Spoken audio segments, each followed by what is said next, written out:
True psycho के episode 28 के साथ हाजिर हूं। तो लास्ट एपिसोड के एंड पे हमने देखा था कि जब वहां पर डांदरी क्लैन के लोग सांस लेने के लिए बैठ जाते हैं तो उसी के साथ ही पीछे से रीइंफोर्समेंट्स पहुंच जाते हैं जो कि बैंडिट्स होते हैं और उन बैंडिट्स में हमारा टैंक सैम भी होता है। तो टैंक सैम जो होता है यहाँ पर स्पेशली डांदरी क्लैन के उसमें डार्क शैडो मास्टर को मारने के लिए आया होता है। तो बाकी के सभी लोग जो होते हैं वो कहता है कि सभी को मार डालो, किसी एक को मत छोड़ना, जबकि दूसरी तरफ से मास्टर्स भी वहां पर कहता है कि चलो जल्दी से आगे बढ़ो, सभी को मार डालो, हम लोग यहाँ पर से बचकर वापस डांदरी क्लैन में जाएंगे। तो फाइट शुरू हो जाती है। एक तरफ से डांदरी क्लैन के लोग होते हैं, दूसरी तरफ से यहाँ पर बैंडिट्स होते हैं, जबकि टैंक सैम जो होता है वो मास्टर के ऊपर अटैक करने के लिए आगे बढ़ता है। उसका निशाना एल्डर होता है, वो बड़ी तेजी के साथ आता है और आकर एल्डर के ऊपर अटैक कर देता है। तो एल्डर कहता है कि मेरी बॉडी पहले से अपनी लिमिट तक पहुंच चुकी है, मुझे जल्दी से जल्दी इस फाइट को खत्म करना होगा ताकि मैं अपनी डांदरी क्लैन में वापस जा सकूं। और इसी के साथ ही वहां पर वो अपनी special technique the stream 10 sword style को यूज करते हैं। जब उस टेक्निक को यूज करते हैं तो हमारा टैंक सैम जो होता है उसके अटैक्स को अवॉइड कर रहा होता है। वो सिर्फ उसके अटैक्स को वहां पर डॉज कर रहा था क्योंकि वो 10 स्ट्रीम ट्रैक होता है और उसके अंदर से 10 तलवारें निकलती हैं, जबकि हमारा टैंक सैम जो होता है वो भी अपने वेपन्स को गायब कर सकता है अपनी इन्वेंट्री के अंदर।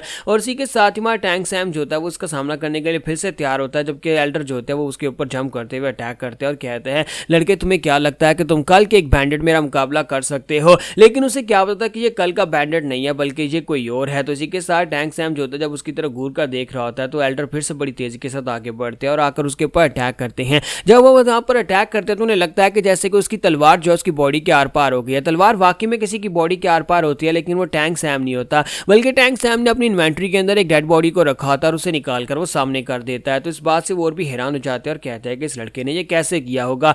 तो एल्डर जो होते हैं वो भी जंप करते पीछे की तरफ फट जाते हैं और कहता है कि जो अटैक जो था वो बहुत ज़्यादा परफेक्ट था, फिर अचानक से बॉडी कहाँ से आई है? तुम्हारा टैंक सैम उसे कहता है कि एक बार मुझे किसने कहा था, मुझे किसी ने ये कहा था कि फाइट में जितने ज़्यादा हिडन कार्ड्स होंगे उतना ज़्यादा बेहतर हम इस फाइट को जीत सकते हैं, और मैंने यहाँ पर उसके इस बात को याद कर लिया था। तुम्हारा टैंक सैम यहाँ पर ब्लैक सरपेंट ग्रुप लीडर की बात कर रहा था जो कि अनऑर्थोडॉक्स एक्टर्स का लीडर था जिसे उसने मारा था। तो उसी ने उससे कहा था कि तुम्हारे पास जितने हिडन वेपन्स होंगे एक फाइट में तुम्हारे जीतने के चांसेस उतने ज़्यादा होंगे। तुम्हारा टैंक सैम होता है वहां पर उसे कहता है कि अब अपने आप को तैयार करो क्योंकि मेरे पास यहाँ पर काफी सारे हिडन वेपन्स हैं। जबकि दूसरी तरफ से एल्डर जो होते हैं, एल्डर ताइहो सोच रहे होते हैं कि मैंने पहले भी इस बंदे को कहीं पर देखा है, जी आंखें मैं कैसे भूल सकता हूं, मुझे लगता है कि मैंने इन आंखों को पहले किसी जगह के ऊपर देखा है। तो टैंक सैम फिर से अपनी इन्वेंट्री को ओपन करता है और अपने पास से काफी सारे डैगर्स निकाल लेता है और एक एक करके उन डैगर्स को सामने की तरफ थ्रो करना स्टार्ट करता है। तो एल्डर जो होते हैं उसके अटैक्स को वहां पर ब्लॉक कर रहे होते हैं और साथ ही वो सोच रहे होता है कि मुझे यहाँ पर धोखा नहीं हो रहा, मैंने इस बंदे को पहले कहीं ना कहीं तो पर तो देखा है। और दूसरी बात यह है कि ये किसी किस्म के मैजिक को यूज कर रहा है, इसके पास से अचानक हवा के अंदर से तलवारें और डैगर्स तो नहीं निकल रहे,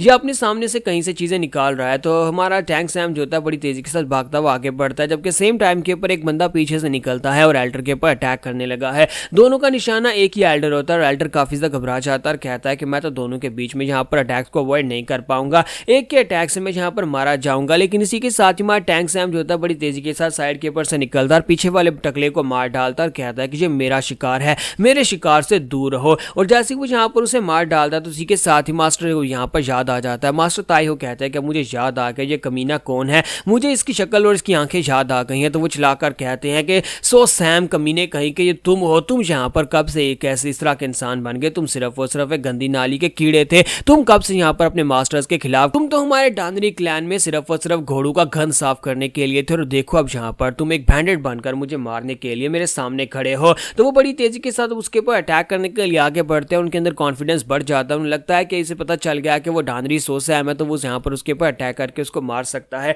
लेकिन हमारा सो सैम जो होता है अब यहाँ पर काफी हद तक बदल चुका है और अपग्रेड कर चुका है। तो हमारा सो सैम जो होता है उसके अटैक को बड़ी आसानी से ब्लॉक कर लेता है, जबकि हमारा एल्डर ताइहो से कहता है कि हाय तुम हो क्या चीज, तुम एक डीमन हो। इसका मतलब यह है कि वहां पर हमारी डांदरी क्लैन के अंदर जितने मर्डर्स हो रहे थे वो सुसाइड नहीं थे या कोई प्लेग नहीं था, वो कोई बीमारी नहीं फैली हुई थी, बल्कि वो सब कुछ तुम ही कर रहे थे, तुमने सभी लोगों को मारा था। तुम्हारा टैंक सैम जो होता है वहां पर उसे कहता है कि हाँ मैंने उन सभी लोगों को मारा था। और इसी के साथ ही एल्डर जो होता है उसके ऊपर काफी ज्यादा पावरफुल तरीके से अटैक करता है, जिसकी वजह से हमारा टैंक सैम जो होता है पीछे की तरफ हटता है। तो एल्डर उसे कहता है कि तो फाइनली तुम्हारे मरने का वक्त आ चुका है, तुम्हारे जैसे कीड़े को यहाँ पर नहीं होना चाहिए था। लेकिन टैंक सैम जो होता है वो अपने पास से वही तलवार निकाल लेता है जो कि स्नेक वाली होती है, यानी कि हमारे टैंक सैम के पास वो तलवार होती है जो कि उसने उस एल्डर के पास से छीनी थी, ब्लैक सरपेंट लीडर के पास से। तो वो तलवार जो है वो एक विप की तरह लंबी हो सकती है। तुम्हारा टैंक सैम उस तलवार को वहां पर खींचता है और उसे लंबा करता है, जिसके साथ ही एल्डर की पूरी बॉडी जो होती है वो टुकड़े टुकड़े हो जाती है। एल्डर की बॉडी के ऊपर बहुत सारे ढेरों सारे काट लगते हैं। तो एल्डर उसे कहता है कि मुझे जल्दी से जल्दी अपने डांडरी क्लैन में वापस जाना था,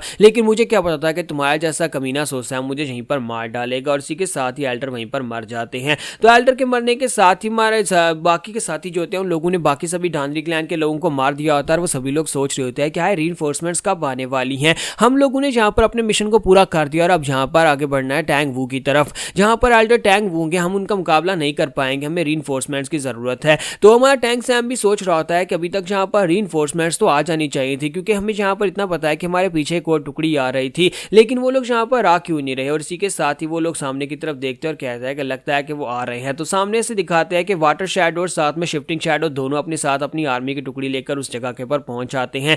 तो इस साइड के ऊपर से जो बैंडिट्स का लीडर होता है वो उनसे कहता है कि तुम लोग इतने लेट क्यों आए हो, हम लोग कब से तुम्हारा वेट कर रहे थे, हमारे कितने लोग यहाँ पर मारे गए हैं। तो जैसे वो यहाँ पर बात करता है फिर साथ ही वो कहता है कि ऊपर से तुम सभी लोगों ने यहाँ पर इस तरह के कपड़े क्यों पहने हुए हैं, यानी कि उन लोगों ने पहले जो कपड़े पहने हुए थे वो चेंज कर लिए हैं। असल में उन्हें यह लगता है कि जो उन्हीं के ग्रुप के लोग हैं, लेकिन असल में वो इनके ग्रुप के लोग नहीं है, बल्कि वो तो डिमोनिक सेक्टर के लोग हैं। तो जैसे वो लोग यहाँ पर उनसे ये बात करते हैं कि स्ट्रॉन्ग होल्ड लीडर हमने अपने मिशन को पूरा किया है, तो इसी के साथ ही वाटर शैडो बड़ी तेजी के साथ आगे बढ़ती है और आकर उस लीडर के ऊपर अटैक करके उसको मार डालती है। जैसे वो उस वाले को वहां पर मार डालती है तो बाकी के सभी लोग बहुत सा घबरा जाते हैं और कहते हैं कि ये क्या हो गया, हमारी स्ट्रॉन्ग होल्ड लीडर हमें क्यों मार रही है। तो स्ट्रॉन्ग होल्ड लीडर जो होती है वहां पर आने के बाद हंसना शुरू कर देती है और कहती है कि सभी लोगों को मार डालो, चाहे वो यहाँ पर अपने बैंडिट्स हो या फिर कोई और हो, जो भी यहाँ पर इस जंगल में उन सभी को मार डालो। तो यहाँ पर हमारी एपिसोड 28 का एंड होगा और नेक्स्ट एपिसोड में देखेंगे टैंक सैम अब यहाँ पर इस सिचुएशन से कैसे निकल पाएगा।